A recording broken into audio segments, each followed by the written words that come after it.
If you're under 25, you probably think the world is just a boxing match between boomers and millennials. How cute. While one side argues about housing prices and the other cries over avocado toast, there is an entire generation standing in the shadows, just existing. Generation X, born roughly between 1965 and 1980. We're the people who built the internet, but don't feel the need to post a 10-minute vlog about our breakfast. We survived the Cold War, the 2008 crash, and 80s hair. And now we're watching the world burn with the irony of a Greek philosopher at an open bar. Whew, buckle up. This isn't a lecture. It's an autopsy of the generation that learned, before they could even ride a bike, that nobody is coming to save you. The Latchkey Legacy. Spec Ops training for 8-year-olds. The psychology of Gen X begins with a piece of metal on a dirty piece of string. It's 1978. You're 8. You walk home from school to an empty house because both your parents are working, and the state decided that an 8-year-old is basically a small adult. Imagine the silence. No smartphone, no Ring camera, no GPS. Your only window to the world is a TV with 3 channels and a neighbor who only speaks to your mom if she catches you smoking behind the garage. You make your own sandwich, do your own homework, and decide for yourself if jumping off the roof into a pile of leaves is a calculated risk or just Tuesday. By 1984, 7 million kids were unsupervised after school. This created a high contingency environment. You messed up, you paid for it immediately. You broke an arm, you walked to the landline.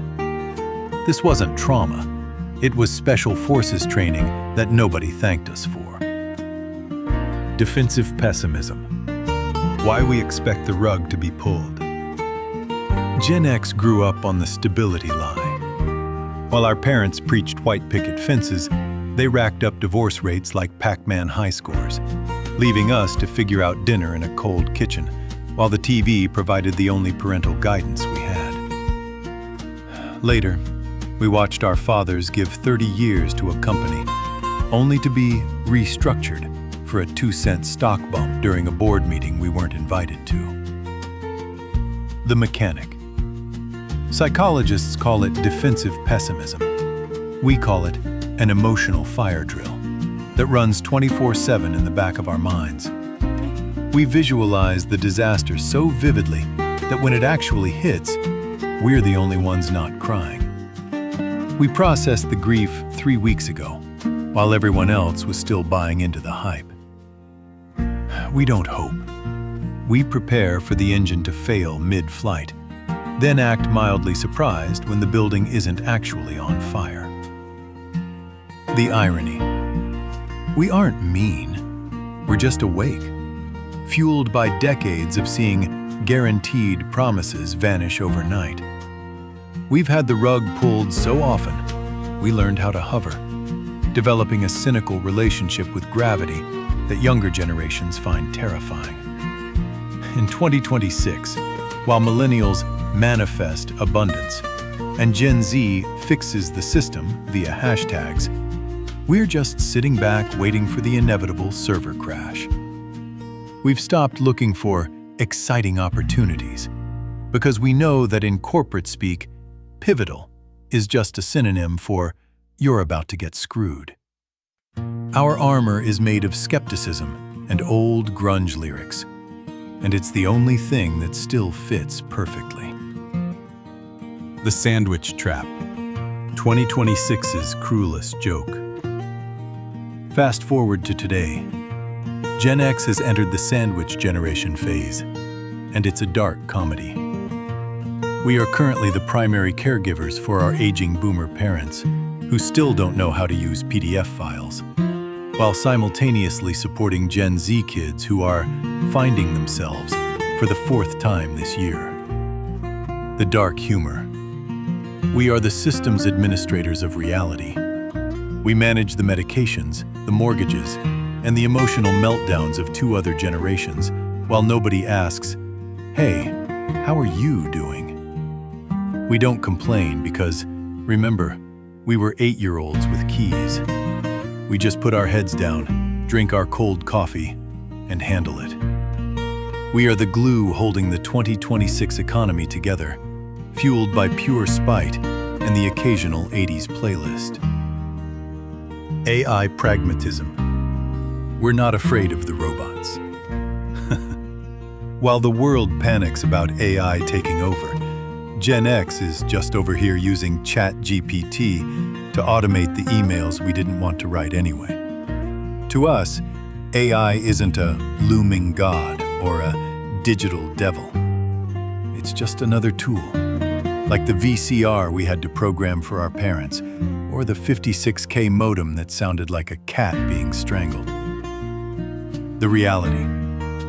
Gen X is the bridge between the analog and the digital. We remember the physical weight of information in a library. We learned to fix things with a screwdriver and a prayer. Because we understand how things actually work under the hood, we aren't easily fooled by digital hype. We're the ones who will be fixing the robots when they inevitably glitch because someone forgot to clear the cache. Irony as a shield. Why we laugh at the apocalypse. Why do we have such a dark sense of humor? Because we were told the world would end every other week.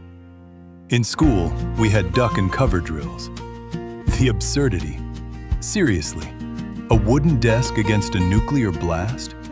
Even at 9, we knew that was a joke. When the adults tell you the world is about to vaporize, but insist you still need to learn long division, you develop a very specific type of irony. Irony is our defense mechanism. It's why we love movies where everything goes wrong, but the protagonist just sighs and lights a cigarette. We know that absurdity is the only constant in the universe. Privacy is a survival skill. Why we're ghosting social media. To younger generations, being invisible on social media is social death. To Gen X, it's a tactical advantage. We grew up in a time when your childhood mistakes stayed in the basement or the parking lot. No one recorded it, no one uploaded it, and no one ruined your career with a video of you at 12 trying to eat a spoonful of cinnamon. The strategy. Gen X knows that the less people know about you, the safer you are. Our visibility is our vulnerability. We don't build personal brands. We build lives that you only get to see if we decide to have a drink with you. It's not a digital divide. It's digital camouflage. We understand the tech. We built the servers. We just know how toxic it is if you let it into your bedroom. The competence cult. Death to empty titles. Our relationship with authority is, let's say, skeptical. We respect competence, not the sign on the door. We watched Watergate, the oil crisis, and endless incompetent leaders make terrible decisions throughout our childhood.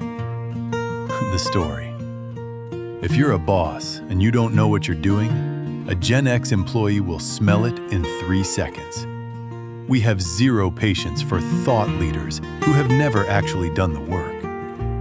Our work ethic was forged delivering newspapers at 5 a.m. or calculating change in our heads when the registers broke. We are the ghosts in the office. We show up, we do the job, better than you. We don't post about it on LinkedIn, and we leave. Loyalty to the company? Forget it. We're loyal to our own skills because we know that the ability to fix a server or a leaky pipe is the only thing a recession can't take away. Conclusion. The throne on the scrap heap. To wrap up this therapy session, if you're Gen X, congratulations. You survived years without a bike helmet. You drank water from a garden hose. And you learned to navigate a world that mostly ignored you. Your invisibility is your greatest superpower. The world can argue about crypto, vibe shifts, and lifestyle design. You stay right where you are. Your couch is your throne, and your irony is a weapon that no influencer can disarm. Drink your coffee slowly. Celebrate the fact that no one is calling you. And remember, home isn't a prison. It's the only place where no one asks you to be the best version of yourself. Just be the version that has some goddamn peace and quiet.